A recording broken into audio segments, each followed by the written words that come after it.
Si je vous dis que le salaire moyen dans une entreprise est de 80 000 euros, est-ce que cela vous semble élevé? Maintenant, si je vous dis que 90% des employés gagnent moins de 40 000 euros et que le PDG gagne 5 millions, est-ce que vous voyez les tendances? Voyez-vous le piège? En fait, la moyenne peut mentir. Aujourd'hui, on débusque les mensonges statistiques et on apprend à choisir la bonne mesure. Vous devez présenter les salaires de votre entreprise au comité de direction. Vous avez plusieurs options. La première option, présentez la moyenne qui est de 170 000 euros. Les dirigeants pensent que tout va bien. Deuxième option, présentez la médiane qui est de 32 000 euros. Les dirigeants voient les inégalités. Troisième option, présentez le mode qui est de 25 000 euros. Les dirigeants voient le salaire le plus fréquent. Le mode, le choix de la mesure n'est pas neutre. C'est une question de vérité, d'éthique et de transparence. Un bon analyste sait quelle mesure utiliser selon le contexte. Voyons voir la première mesure, qui est la moyenne.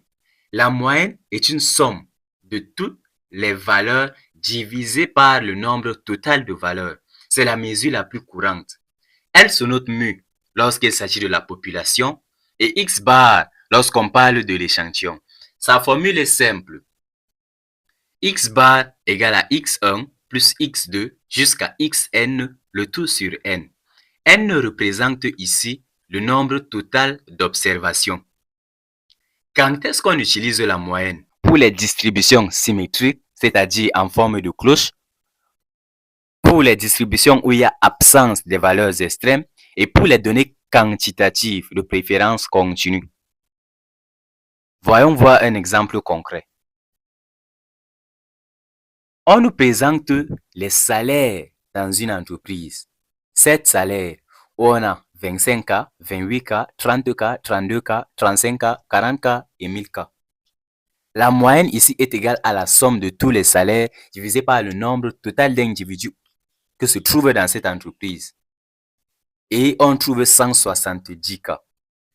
En fait, la moyenne est facile à comprendre et utilise toutes les données car chaque valeur compte.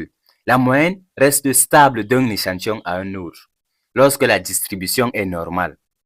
Ce qu'on remarque ici, c'est que la moyenne donne l'impression que les salaires sont élevés, alors que 6 salaires sur 7 gagnent moins de 40K.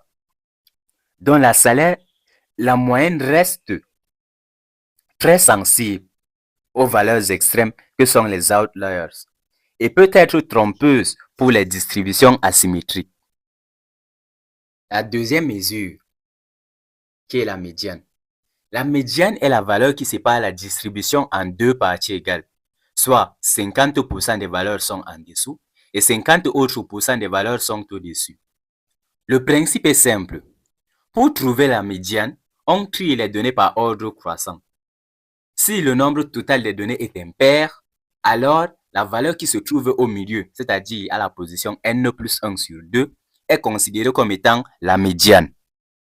Si le nombre total est plutôt pair, alors la médiane est la moyenne des deux valeurs centrales. Quand est-ce qu'on utilise la moyenne? Pour une distribution asymétrique, pour les données ordinales et pour les rapports financiers et sociaux. Parce que ça nous donne une représentation plus visible.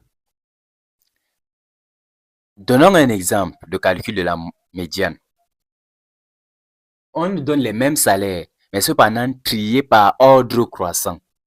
Ici, on a 7 salaires. Donc, la valeur qui se trouve au centre, c'est-à-dire la quatrième valeur, sera considérée comme la médiane. Ce qu'on remarque ici, c'est que la médiane reflète la réalité, car la plupart des employés gagnent autour de 32K. La médiane reste donc robuste aux valeurs extrêmes, mais il faut l'utiliser avec précaution, car elle ignore l'ampleur des écarts, puisque ici, c'est seulement l'ordre qui compte.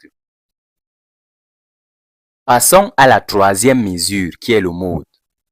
Le mode est la valeur qui apparaît le plus fréquemment dans une distribution.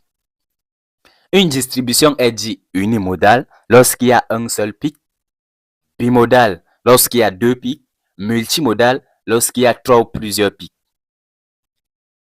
Remarque, le mode existe même pour les données qualitatives. Avec le mode, on peut traiter tous les types de données. Et c'est une mesure vraiment simple à comprendre et facile à utiliser. Quand est-ce qu'on l'utilise? Pour les données catégorielles, nominales et ordinales, pour identifier la valeur typique dans une distribution multimodale. Et en marketing, on l'utilise pour trouver le produit le plus acheté, la catégorie la plus populaire, et ainsi de suite. Sauf que le mode reste sensible à la variation des données. Et aussi, ça nous donne peu d'informations, car on n'a pas idée sur le reste de la distribution. Comment donc choisir la bonne mesure? Le choix de la bonne mesure ne se fait pas au hasard, car elle est censée répondre à une question précise et essentielle. Premièrement, on va se poser la question suivante. Quel est le type de données qu'on a à notre disposition? Est-ce des données catégorielles nominales? Alors, on utilise le mode. Est-ce des données catégorielles ordinales? Alors, c'est la médiane ou le mode. Est-ce des données quantitatives?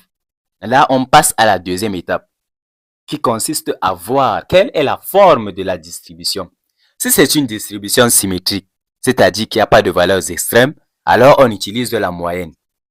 Si la distribution est plutôt asymétrique, c'est la médiane. Et lorsqu'il y a plusieurs pics, il est conseillé d'analyser chaque mode séparément.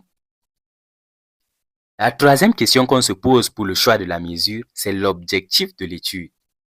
S'il s'agit d'un simple résumé pour une communication large, alors c'est la moyenne. S'il faut représenter fidèlement la réalité de la société, alors c'est la médiane. Et s'il faut identifier une seule valeur typique, il faut utiliser le mode. Aujourd'hui donc, nous avons appris à résumer une distribution avec 3 mesures, la moyenne, la médiane et le mode. Sont donc vos premiers outils pour décrire des données. Que faut-il donc retenir aujourd'hui? Ce qu'il faut retenir, c'est que la moyenne reste sensible pour une distribution symétrique, la médiane reste robuste pour les distributions asymétriques et le mode est utilisé pour des catégories et les valeurs typiques. Demain, nous verrons les mesures de dispersion parce qu'une moyenne sans écart type est une information à moitié vide. À demain, restez connectés pour la suite de notre formation.